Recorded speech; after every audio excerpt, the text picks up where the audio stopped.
राजस्थान के बांसवाड़ा जिले से एक सनसनीखेज वारदात सामने आई है, जहां भारत आदिवासी पार्टी के एक नेता के भाई की पीट कर हत्या कर दी गई।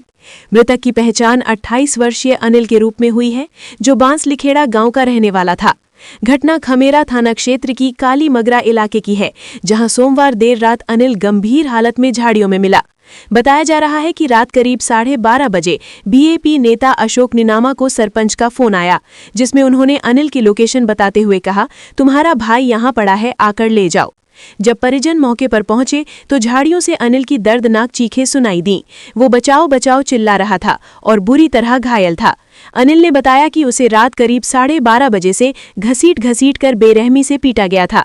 परिजन तुरंत उसे अस्पताल लेकर पहुंचे, जहां हालत गंभीर होने पर बांसवाड़ा रेफर किया गया, लेकिन इलाज के दौरान अनिल ने दम तोड़ दिया। पुलिस इस मामले को प्रेम प्रसंग से जोड़कर जांच कर रही है। घटना के बाद पुलिस ने अनिल के बयान भी दर्ज किए थे। एसपी सुधीर जोशी का कहना है कि मामले की हर एंगल से जांच की जा रही है, जिसमें कॉल डिटेल्स भी खंगाली जा रही हैं। बताया जा रहा है कि अनिल शादीशुदा था और उसके 2 छोटे बच्चे भी हैं। परिवार में माता पिता शिक्षक हैं और बहन सरपंच है।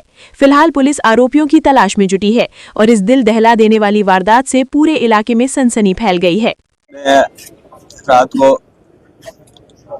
काटोल सोया हुआ था, 2:05 पे प्रकाश सागबारी सरपंच का फोन आता है कि तेरा भाई कहाँ है।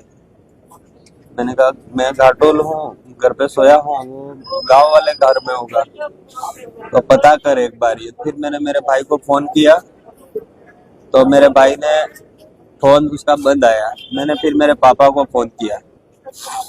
मैंने पापा को फोन किया तो पापा ने बोला वो गांव में कांति का नोतरा गिर रहा है, तब भी वहां गया है 11 बजे ऐसा। तो मैंने फिर पूछा कि वो प्रकाश का फोन आ रहा है ऐसा ऐसा ही।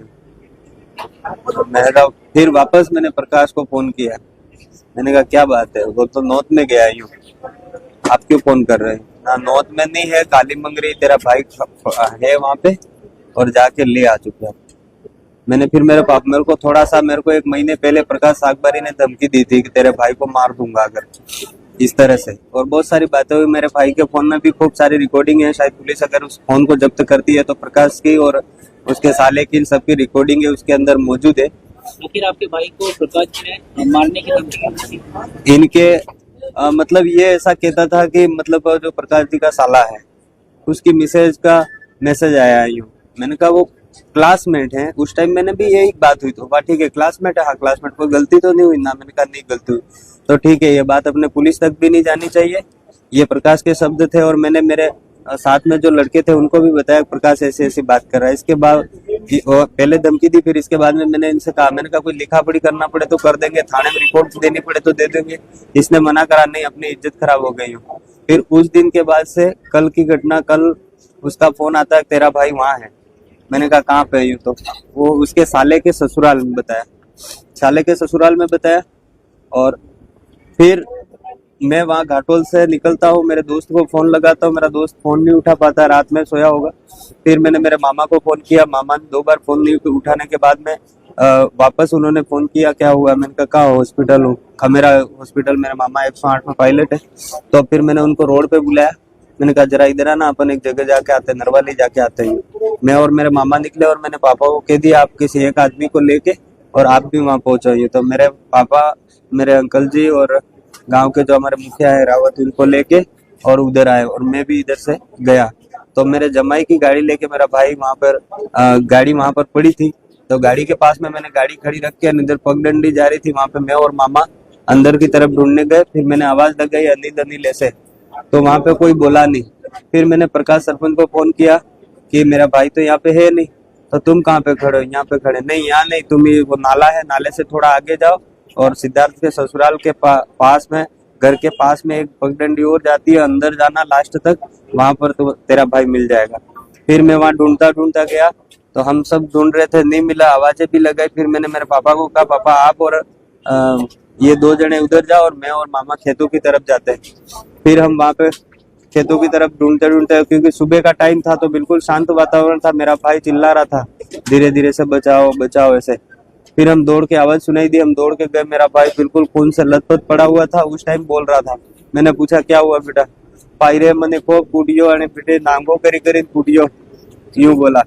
फिर मेरे मुंह पे ये सर में सब जगह मारा, बाल काटने की कोशिश करी ने, यूं करके खूब मारा मेरे को। 2-3 घंटों 12 बजे से मार रहे हैं। तो भाई આવી ગયો મને એમાં બસાડ क्योंकि सरा कौन था અને એમ કહ્યું કે ये सिद्धार्थ ने ससुराल वाला सिद्धार्थ ना दोस्त कौन था ने एक बे जना ने नाम भी स्टेट पुलिस स्टेटमेंट में भी नाम दीधું, पर उस टाइम वो बेहोश हो गया था। उसको हॉस्पिटल में लाए तब तक वो बेहोश हो गया था। और पुलिस के सामने भी कुछ छोटा मोटा बयान उसका हुआ, फिर मेरे को बोला, पर उस टाइम मैं इतना डर गया था, मैं उसका वीडियो भी नहीं बना पाया। फिर मैं उसके ससुर मैंने गाड़ी में डाल के, मेरी गाड़ी से डाल के मामा गाड़ी लाए, खेत में लेके, खेत में जा पड़ा था। सिद्धार्थ के ससुराल के जस्ट 100 मीटर दूरी पे मेरा भाई पड़ा था। तो बोला मैं केड़ा तो भाई रोड हारू जात तो મને ને ટકા એમાં માર મેં ટેકો ને રહ્યો, મને ભાई हॉस्पिटल લઈ जा, મને बसाव दे। बस मैं गाड़ी में डाल के, और फिर मैं मेरे पापा और मेरे गांव के जो मुखिया है उनको, और हमारे मामा और अनिल, इन चारों को मैंने हॉस्पिटल भेजा। फिर मैं और मेरे अंकल जी दोनों मोटरसाइकिल लेके वहाँ उसके वहाँ ससुर के वहाँ गए। मैंने गेट बजाया, बुलाया, मैंने कहा तुम्हारी लड़की और तुम्हारा जमाई कहाँ है? तो उन्होंने कहा वो तो यहाँ नहीं है, वो तो घर पे है। यूं करके उन्होंने गेट बंद कर दिया। मैंने उनको ये भी कहा मेरे भाई को कुछ हो गया, मैं सुबह आपके घर आऊंगा। फिर मैं वहां से खमेरा हॉस्पिटल आया। खमेरा हॉस्पिटल से मेरे भाई की स्थिति बहुत खराब हो रही थी, वहां से रेफर किया। हॉस्पिटल से बांसवाड़ा लाया, बांसवाड़ा थोड़ी देर मेरा भाई मेरे हाथों में तड़पता रहा। इसके बाद मेरे भाई की मौत हो गई। मैं तो प्रशासन से उम्मीद करता हूँ कि इन मुजरिमों को जिस तरह से मेरे भाई को बेरहमी से मारा, मेरे भाई को गला घोट के मार देते, तलवार से मार देते। 4 घंटे तक मेरे भाई को तड़पा के यहाँ लाते मारी। ये पूरा वो हो गया, पेट पूरा सूज गया, माथा पूरा, आंखें मेरे भाई की बाहर ऐसे पूरी वो हो गई। मेरे भाई को बहुत बेरहमी से मारा। उन मुजरिमों को छोड़ना नहीं चाहिए। प्रशासन किसी के मुजरिम किसी के सगे संबंधी नहीं होते। इन्होंने मुझे पूरा पता है, क्योंकि मेरे को विधानसभा में भी प्रकाश ने इस तरह से किया था, राजनीतिक षड्यंत्र करके। मेरा पूरा काम, मेरे घर का काम मेरे भाई संभालता था। मेरे बच्चे, उसके बच्चे, मेरे मम्मी पापा स्कूल जाते, घर संभालने वाला कोई नहीं था। मुझे ऐसा प्रतीत होता है राजनीतिक षड्यंत्र कर मुझे पूरी तरह से तोड़ने का प्रयास किया गया है। मैं प्रशासन से निवेदन करता हूँ, कारण जो भी हो मुझे कोई दिक्कत नहीं, पर उन सभी मुजरिमों को, क्योंकि 1-2 जनों का हाथ नहीं हो सकता। जिस तरह से बॉडी पे चोटें हैं, जिस तरह से मेरा भाई तड़पा है, उस हिसाब से 1-2 आदमी उसका इस तरह से मर्डर नहीं कर सकते। मेरे भाई को जो मारा है, पीटा है, बहुत बेरहमी से मारा, और उसमें बहुत सारे लोग इन्वॉल्व है। मैं प्रशासन से निवेदन करना चाहूंगा कि जल्द से जल्द उन मुजरिमों को गिरफ्तार कर। अभी तक पुलिस प्रशासन का कैसा सहयोग? पुलिस प्रशासन ऐसा बोल रहा है, हमने 4 जनों को पकड़ा है और प्रकाश सागबारी को ढूंढ रहे हैं। मैं पूरी प्लानिंग प्रकाश सागबारी के है, क्योंकि 1 महीने पहले मेरे को धमकी दी, इसने तेरे भाई को मार दूंगा। तो जब मैं वहाँ पड़ोसी गांव का आदमी हूँ, मुझे नहीं पता कि यहाँ लोकेशन है, यहाँ लोकेशन है, और प्रकाश मेरे को लोकेशन बता रहा है कि तेरा भाई यहाँ नहीं वहाँ जाए, यहाँ नहीं वहाँ जाए। इसका मतलब इसको पूरी तरीके से मेरे भाई को प्लानिंग के साथ में इन लोगों ने मिल के मारा है। तो मैं प्रशासन से ये, अभी उन्होंने 2-4 जनों को डिटेल कर रखा है, प्रकाश सागबारी को जल्दी से जल्दी गिरफ्तार करें। और दूसरे भी जो लोग हैं, क्योंकि प्रकाश सागबारी अभी बैठे हमारे कुछ साथी बता रहे थे, पहले भी मर्डर के केस में जेल गया।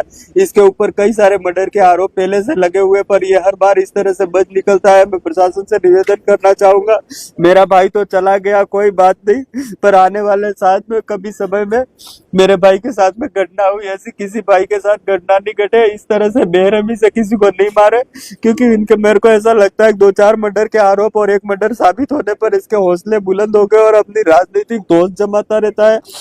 और कई सारे लोग इससे परेशान है।